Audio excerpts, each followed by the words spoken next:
Press the lord నిజమైన స్వరం March 5, 2026 Holi prayer home సంఘం వారి అనుదిన వాగ్దాన పరిచర్య. ఆయన నీయందు శ్రద్ధ నిలిపి నీ నీతికి తగినట్టుగా నీ నివాస స్థలమును వర్ధిల్ల చేయును. యోబు గ్రంథం 8వ అధ్యాయము 6వ వచనము.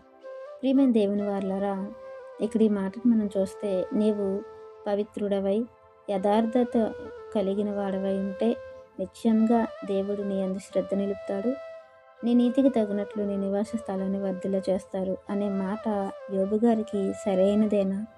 ఎందుకంటే దేవుడు అతన్ని ముత్తారు, అతను కలిగిందంతటిని తీసివేసేశారు, అతని నివాస స్థలం వర్ధిల్లకుండా అక్కడ లేకుండా అయిపోయిందే అనే యొక్క ఆలోచన మనము కలిగి ఉంటే, మరి యోబు గారు అపవిత్రుడై ఉండాలి, యథార్థత లేనివాడై ఉండాలి. కానీ ప్రియమైన దేవుని వారలారా, అతడు యథార్థవంతుడు, చెడుతనమును విసర్జించినవాడు, ఆయన యందు భయభక్తులు కలిగినవాడు అని దేవుడే సాక్ష్యం ఇచ్చి అపవాదిని అతని మీదకి విడిచిపెట్టి తన యొక్క భక్తిని పరీక్షించమని దేవుడే ఒప్పుకున్నారు.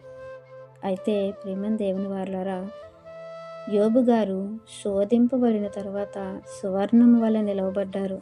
ఆ శోధనను సహించి దేవుడు చెప్పినట్లుగా ఆ యొక్క బాధను భరించి దేవుని మహిమపరిచాడే కానీ ఎక్కడ కూడా దేవుని దూషించలేదు. స్నేహితులు వచ్చి అతనిని బాధపెట్టు మాటలు ఆడినప్పటికీ అతడు నొచ్చుకోలేదు. ఇక్కడ మనం చూసినట్లయితే, నీ కుమారులు ఆయన దృష్టి ఎదుట పాపము చేసిరేమో, కావుననే వారు చేసిన తిరుగుబాటును బట్టి ఆయన వారిని అప్పగించనేమో అన్న మాట ఒక తండ్రికి ఎంత బాధ కలిగిస్తుంది. కానీ దేవుడే కావాలని తన భక్తిని అపవాది యొక్క వాడి ఆలోచనకు తగినట్లుగా కాదు, నా భక్తుడు గొప్పవాడు, యథార్థవంతుడు, నువ్వు కదిపి చూడు కదలని వాడు అని గొప్ప సాక్ష్యాన్ని దేవుడిచ్చినవాడు యోబు గారు. ప్రేమ దేవుని వారలారా, ఈ మాటను బట్టి మనం తెలుసుకోవాల్సిన విషయం ఏంటంటే, మన జీవితంలో పవిత్రత, యథార్థత మనం కలిగి ఉంటే దేవుడు తప్పకుండా యోబు గారి మీద ఎలా అయితే శ్రద్ధ నిలిపారో మన మీద కూడా ఆయన శ్రద్ధ నిలుపుతారు. మన మీద కూడా ఆయన ఉద్దేశాలను సఫలం చేస్తారు. మనము ఎలాంటి పరిస్థితిలో ఉన్నా ఆ పరిస్థితిని తారుమారు చేసి మన జీవితంలో మనం అనుకుంటున్న దానికంటే ఎక్కువ దేవుడు మనకు అనుగ్రహిస్తారు.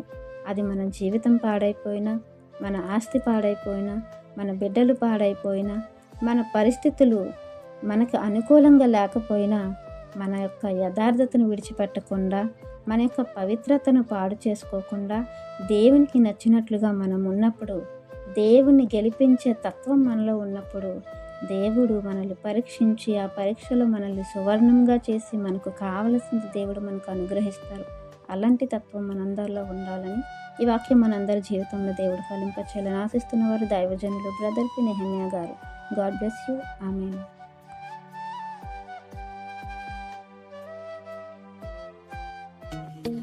Hi friends, Holi prayer home Gajuwaka సంగమ వారు మాట్లాడిన విలువైన దేవుని సందేశములను మీరు వినటానికి మా యొక్క యూట్యూబ్ ఛానల్ హోలీ ప్రేయర్ హోమ్ను సబ్స్క్రైబ్ చేసుకొని పక్కనున్న బెల్ ఐకాన్ క్లిక్ చేయగలరు.